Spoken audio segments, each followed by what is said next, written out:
हमारे देश के अंदर लगभग 90% जो किसान गलतियां करता है, देखो ये क्यारियां निकाल रखी है। क्यारियां भी बहुत से किसान तो होती है 100 फीट 150 फीट लंबी क्यारियां निकाल देते हैं। जो इसके अंदर लहसुन है ना, वो लहसुन आपकी इस मेड़ के ऊपर तगड़ा होगा, अच्छी चलती है, होगा नहीं। हाँ। आगे जाके जब आप इसके अंदर से लहसुन उखाड़ोगे तो यहाँ की बजाय ये वाला जो लहसुन है ये मोटा निकलेगा। टोटल यही माल हो ना आपको पूरा खेत का, तो आपको बढ़िया रेट मिलेगा और जल्दी तैयार होगा। ये इस खेत की बीज की से बजाय ये जो है आपका लगभग 15 दिन या 20 दिन पहले तैयार होगा। सही है। तो आप भी क्यों नहीं करते यार ऐसा काम? जब ये सब चीज अपन को सामने दिखाई दे रही है फिर भी अपन नहीं समझ रहे, तो भाइयों इस तरह की मेड़ बना लो। अगर बेड नहीं बना सकते आप तो मेड़ बना सकते हो यार। इस टाइप की मेड़ बना के और फिर आप लहसुन की बुआई कीजिए, फिर देखिए आपकी लहसुन बहुत शानदार निकलेगी। मैं आज नीमच जिले के अंदर जावद तहसील के बराड़ा गाँव में हूँ और यहाँ पे किसान ने अपने खेत के अंदर फर्स्ट ऊटी लहसुन की बुआई कर रखी है। अभी किसान है वो अपने खेतों के अंदर सिंचाई करेगा। सिंचाई के साथ अब इस टाइम पर उनको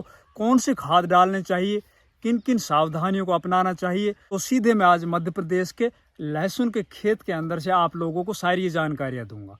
तो दोस्तों नमस्कार, मैं इंद्रपाल यादव स्वागत करता हूं आपका अपने YouTube चैनल देश की जान हमारे किसान चैनल पर। तो जितने भी किसान भाई हमारे चैनल पर नए आए हैं, जिन किसान भाइयों ने चैनल को अभी तक सब्सक्राइब नहीं किया वो कृपया चैनल सब्सक्राइब कर लीजिए, वीडियो को लाइक और ज़्यादा से ज़्यादा शेयर कीजिए। दोस्तों ये है मुकेश बैरागी जी और इनके खेत के अंदर ये फर्स्ट ऊटी लहसुन लगा हुआ है।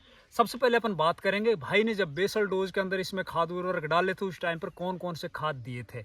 अभी तक फसल इसके ओवरऑल 25 दिन में शानदार चल रही। इसके बाद अब इस फसल के ऊपर चौतरफा एक तो बीमारियों का भी प्रेशर आएगा, साथ ही इसकी जो नीचे जड़ें हैं वो भी अब आगे जमीन के अंदर नीचे गहराई तक जानी स्टार्ट होगी। और यही समय होता है जब लहसुन फसल के अंदर पीलिया बीमारी लगती है, जब वो एक तरह से पीला हो जाता है, उसकी ग्रोथ रुक जाती है।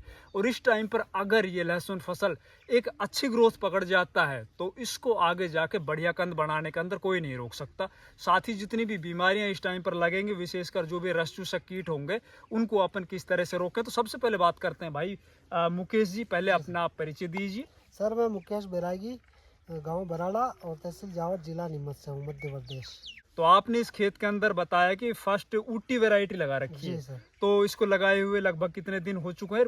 आपने जब खेत की तैयारी की थी उस टाइम पर कौन कौन से खाद उर्वरक डाले थे? सर फर्स्ट इसको मतलब 17 अक्टूबर को अपनों ने लगाया तो 25-26 दिन की फसल हो गई है जी। और जब अपनों ने पौधे लहसुन लगाए उससे पहले एक तो डीएपी डाला पूरा 1 कट्टा, 25-30 किलो। कितनी जमीन है ये? लगभग ये 1.25 बीघा के समथिंग है। 1.25 बीघा जमीन। हाँ, जी। 30-35 किलो के समथिंग डीएपी डाल दिया और 2 से 3 कट्टे सुपर फास्फेट, 3 कट्टे सुपर फास्फेट के डाले अपने। सिंगल सुपर हाँ, फास्फेट। Single super. और उसके बाद उससे पहले डाले थे अपने 3 ट्राली देसी गोबर की खाद, देसी गोबर। वो गर्मी में डाली थी अपने लहसुन के हिसाब से। जी जी दोस्तों, चलिए कोई बात नहीं, अभी तो खेत की बुआई हो चुकी है। बाकी बेसल डोज के अंदर अपन को जो पोटास होता है ना, पोटास किसी भी कंद वर्गीय फसल के अंदर सबसे ज़्यादा उसके कंद को फुलाने के अंदर, साथ ही उसके अंदर जो भी स्ट्रेस आता है ना, जैसे कि पर्यावरणीय तनाव होता है, मौसम के कभी ज़्यादा सर्दी पड़ जाती है, कभी ज़्यादा गर्मी हो जाती है, या मौसम के अंदर ऊपर उमस बन जाता है, बादल आ जाते हैं,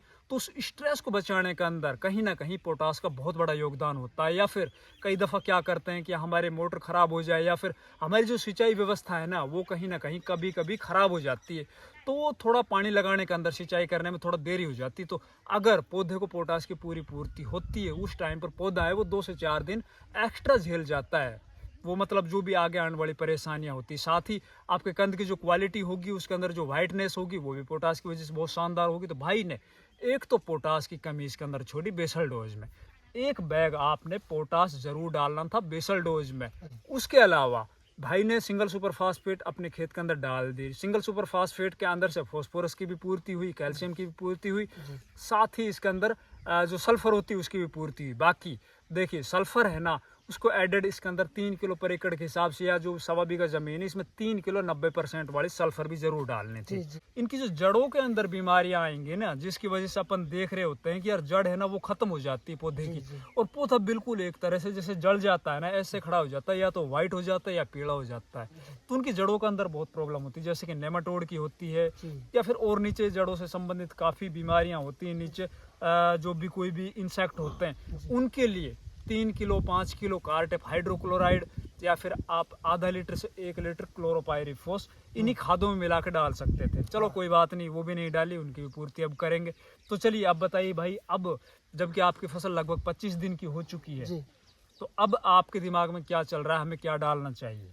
सर मैं सोच रहा हूँ कि अब 5 किलो कैल्शियम और 10-15 किलो यूरिया और 20 किलो डीएपी के सोच रहा था मैं, कि अभी जैसे ही निंदवाई करवाएंगे, खुदाई करवाएंगे और खरपतवार निकलने के बाद ये सोच रहा था, ये डालने की सोच रहा था। मैं हर साल यही डालता हूँ। और पीलेपन, कभी जड़ें जैसे पीली हो रही हो तो वो क्लोरोपाइरीफॉस की आप बोल रहे हो ना, देसी का, वो डीएपी खाद के अंदर मिक्स करके भी डालता हूँ मैं हर साल। देखो भैया, ठीक है भाई, मुकेश जी है, इनका अलग मेथड है, ये बोल रहे हैं कि मैं हर साल इस तरह से डालता हूँ। बाकी भाई मुकेश मैं बता रहा हूँ आपको भी और जितने भी किसान भाई है, चूंकि हमारे देश में सबसे ज्यादा जो लहसुन की बुआई होती है वो मध्य प्रदेश में होती है। जब से हमने अपना चैनल स्टार्ट किया तब से मेरे दिमाग में कहीं ना कहीं एक बात चल रही थी कि यार लहसुन की अपन जानकारी तो देते हैं, बहुत अच्छे से जानकारी देते हैं, किसान बहुत अच्छा फायदा भी उठाते हैं, लेकिन एक दिन सीधे एमपी के खेतों में जाके और किसानों को उनके खेत के अंदर जानकारी दी जाए, जिससे कि उनके जो कॉन्सेप्ट है ना कहीं वो कुछ गलत कर रहे हैं। जैसे कि अभी भाई ने बताया कैल्शियम देंगे और साथ में हम फास्फोरस देंगे डीएपी के रूप में, तो कैल्शियम नाइट्रेट के साथ आप फास्फोरस नहीं दे सकते। अच्छा। कैल्शियम नाइट्रेट के साथ आप बोरोन के अलावा कुछ भी नहीं दे सकते। या फिर आप थोड़ा यूरिया दीजिए, यूरिया उसके अंदर ऑलरेडी पहले से उसके अंदर नाइट्रोजन होता है, उसमें कैल्शियम में। देखिए पहले बात तो 25 दिन के ऊपर आपको कैल्शियम नाइट्रेट देना ही नहीं है। अच्छा। कैल्शियम नाइट्रेट आपको देना है जब आपकी फसल 60 दिन या इससे ऊपर हो जाए, जब इसके अंदर कंद बनने लग जाए। आपको इसकी सबसे पहले तो निराई और गुड़ाई करानी है, क्योंकि इसके अंदर खरपतवार है ना वो अब उगाए हैं, बड़े बड़े हो चुके हैं, तो इनको निकालना बहुत जरूरी है।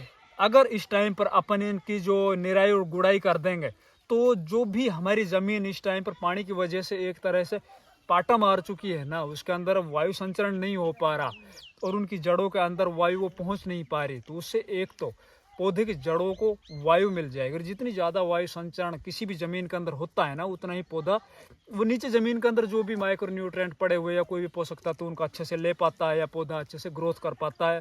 साथ ही उसके अंदर सूर्य का प्रकाश भी नीचे ज़मीन में जाएगा, तो जितने भी फंगस जनित बीमारियां होती ज़्यादा सिंचाई की वजह से या ज़्यादा नमी की वजह से, तो वो भी कहीं ना कहीं कम होती है। तो आपको सबसे पहले इसके अंदर करानी निराई गुड़ाई। निराई गुड़ाई कराने के बाद आप 2 या 3 दिन इसको यूं ही खेत को खाली पड़ा रहने दो, खेत को सूखने दो, इसकी नमी को सूखने दो।